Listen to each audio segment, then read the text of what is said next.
In this tutorial, I'm showing you step by step how to make these amazing tiramisu tarts. I'll show you how to master 8 essential entremet layer techniques, how I reimagined one of the most classic desserts, and how to build every layer of the tarts from start to finish.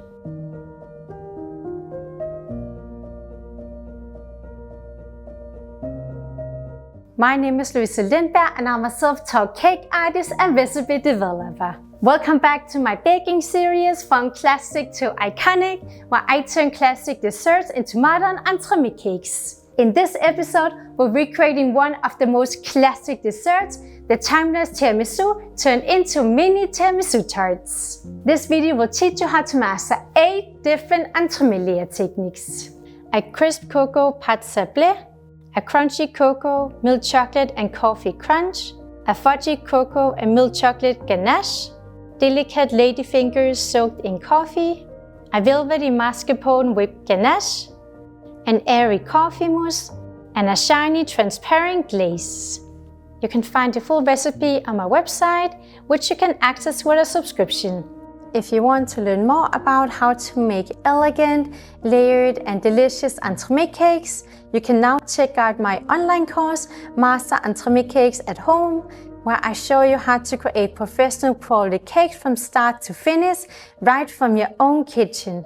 Inside the course, I teach you my 5-step formula that I use for all my cakes: cake base, crunch, creamy element, mousse and decoration. You'll also learn how to make 5 of my signature entremet cakes, different glazing techniques, discover recipe development and cake design, and also receive PDF troubleshooting guides and Excel recipe course material, giving you everything you need to start creating your own cakes at home. Alright, let's get started!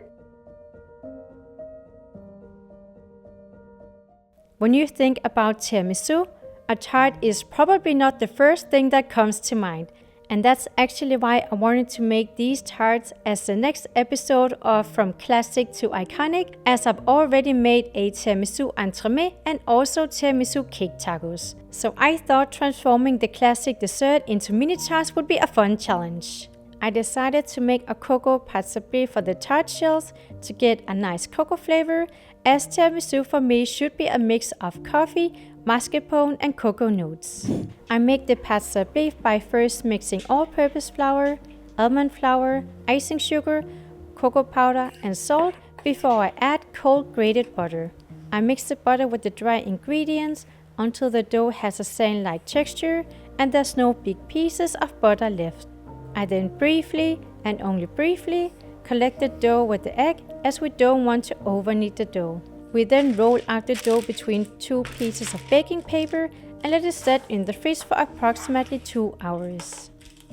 I cut out tart bases with an 8 cm diameter tart ring and a wheel pastry cutter, line the tarts with the dough and trim the top. I then bake the tarts for 13 to 15 minutes at 175 degrees conventional oven until crispy. Then the tarts need to cool off fully before we can start adding the layers inside.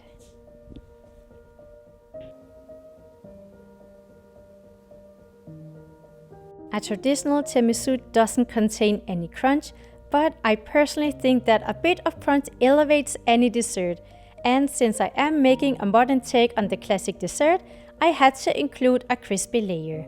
I here decided to make a crunch layer that combines both coffee and cocoa to give the tarts that mix of those 2 flavors that we know from a tiramisu. I start out by melting milk chocolate and then mixing in feuilletine, Nutella, cocoa powder, fine espresso powder and salt. The mix of cocoa and coffee gives the layer a bit more of a bitter flavor that nicely balances the Nutella and milk chocolate. I spread approximately 2.5 teaspoons of crunch in each of the tarts, level the layer with a spoon, and put the tarts back in the fridge while the crunch needs to set before we can add the cocoa and milk chocolate ganache.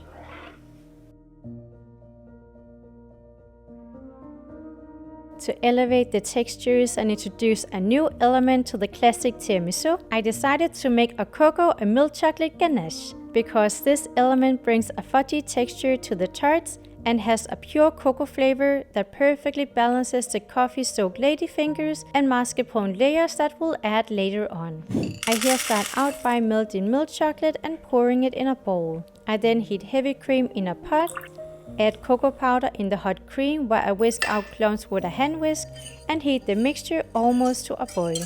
I take the pot off the heat and pour it over the chocolate while stirring in the middle until it becomes glossy. I lastly hand blend the ganache to get a fully creamy consistency and fill a 1 cm layer of ganache in each of the tarts. We can now put the tarts back in the fridge so the ganache can set before we add the ladyfingers. Now for our hero element that we know from the classic tiramisu, ladyfingers soaked in coffee. This is where we really go heavy on the coffee flavor and transform this into tiramisu tarts. The soaked ladyfingers brings a prominent coffee flavor to the tarts and a soft consistency that we know from the traditional dessert. I here wanted to create a classic tiramisu cut where you can really see the ladyfingers and came up with a solution where we get the perfect cut of ladyfingers where they fit perfectly in the tarts. We here start out by separating the egg yolks and egg whites and beat the egg whites with a hand mixer until soft peaks form. Then I'm gradually adding sugar to make it into a stiff meringue. In another bowl, I'm mixing egg yolks, sugar, vanilla and salt until the mixture gets a light color and thickens a bit. Now to the important part of mixing in the egg whites. Here we gotta be a bit careful not to overmix, as we just want to combine briefly so we don't beat the air out of the egg whites, since this will lead to flat ladyfingers. Lastly, I'm adding flour and cornstarch to the batter before piping ladyfingers with a round pastry tip. I pipe the ladyfingers in the same length as I would do for a normal tiramisu, as we'll cut off the ends later, so I'm only gonna use the middle part or the widest part of the ladyfinger, since this will give the sharpest cake cut. I briefly sprinkle with sugar and bake the ladyfingers for 8 to 10 minutes at 175 degrees until lightly golden. The ladyfingers do need to dry overnight, as this ensures that they will absorb the coffee mixture well. I therefore prepared the ladyfingers the day before preparing the remaining tart elements. For the coffee syrup, I'm mixing quite strong espresso and Kahlua and quickly dip the ladyfingers in the syrup. I place 3 soaked ladyfingers next to each other on a chopping board, as we'll need 3 ladyfingers per tart. While the ladyfingers soften, as we need them to be soft to cut out a circle, I gently brush the tarts with a little melted chocolate, as this will act as a shield and prevent the tart dough from becoming soggy when adding the ladyfingers. Now that the ladyfingers are soft, I'm cutting out a circle with a 7 cm cookie cutter that fits perfectly in the tarts. This will give the tarts a very nice clean cake cut. I use a small palette knife to place the cut out ladyfingers in the tarts, gently level the layer, and put the tarts back in the freezer while preparing the mascarpone whipped ganache.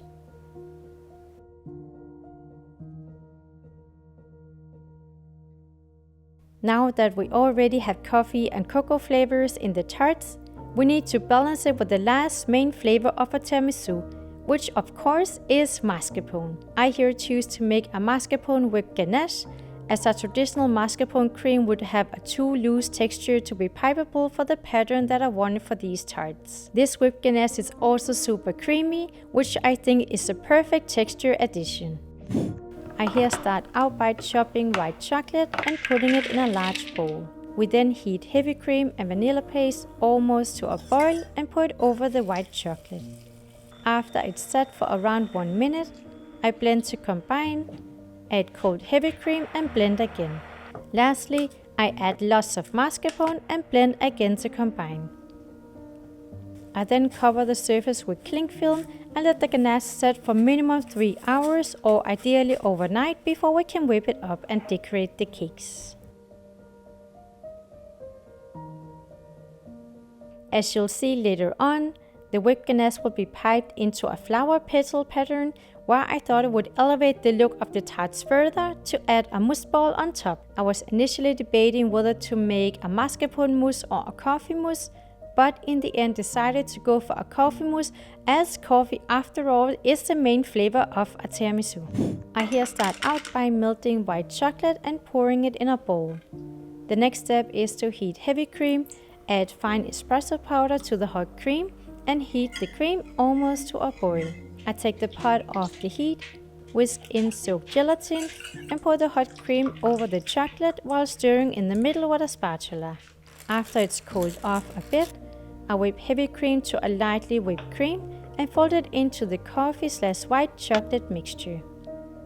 I then put the mousse in 2 silicone molds. I'm here using 2 different mold sizes, as I wasn't sure whether the small or the large mousse ball would look nicest on the tarts, but in the end decided to only use the large balls. I put the molds in the freezer where they need to set fully overnight.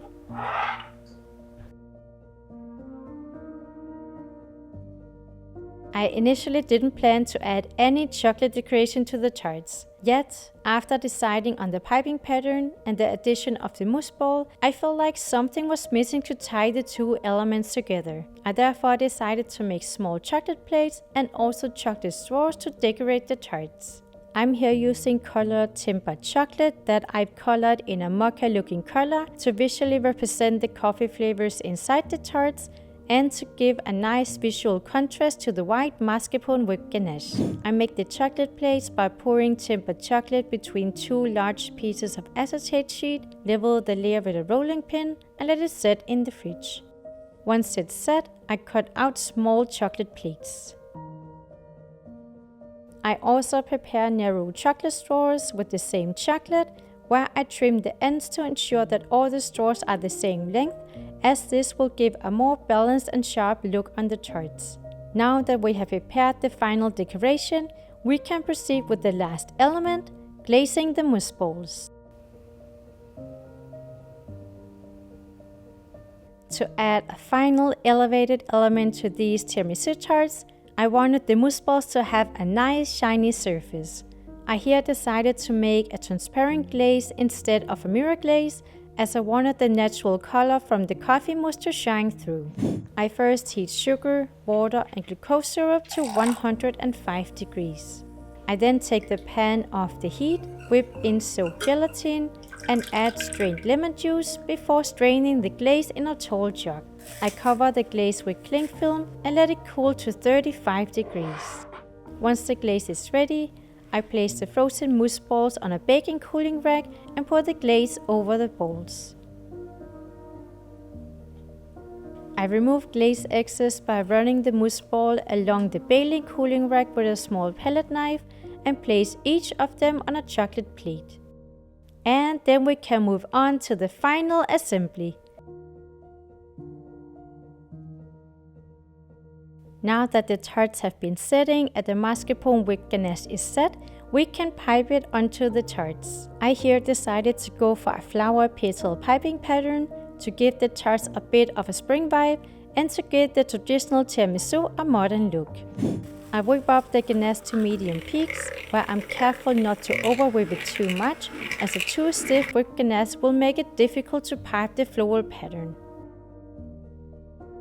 Before piping the ganache onto the tarts, I spread a bit of the ganache on top to cover the ladyfingers and also to cover any remaining holes. We can now pipe the ganache onto the tarts, where I use a Saint Honoré tip to make a floral pattern, piping 1 petal at a time in a spiral pattern by turning the tarts as I go.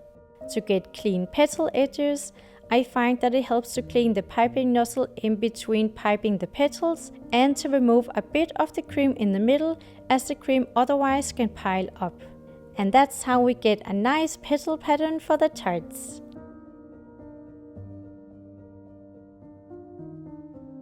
Now that we have glazed and assembled the mousse balls, we are ready to fully assemble the tarts. I here first use a small palette knife to gently place the mousse balls in the middle of the tarts.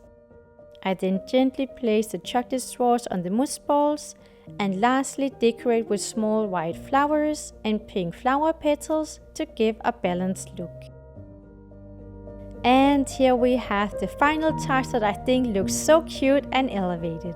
I really love the modern look of these tiramisu tarts, where the mocha beige, the coffee brown and the mascarpone white colors represents the flavors inside and pushes the perception of what a tiramisu dessert can look like.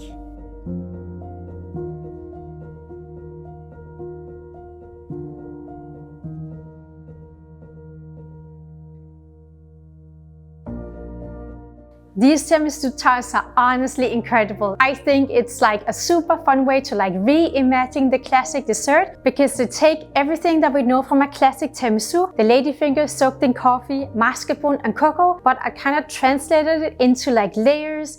All in all, I think all the flavors are perfectly balanced, really taking the tiramisu from classic to iconic. I hope you get the chance to make these amazing tiramisu tarts at home. And if you like my videos, make sure to subscribe. And you can also check out my entremet cake playlist here. See you in the next video.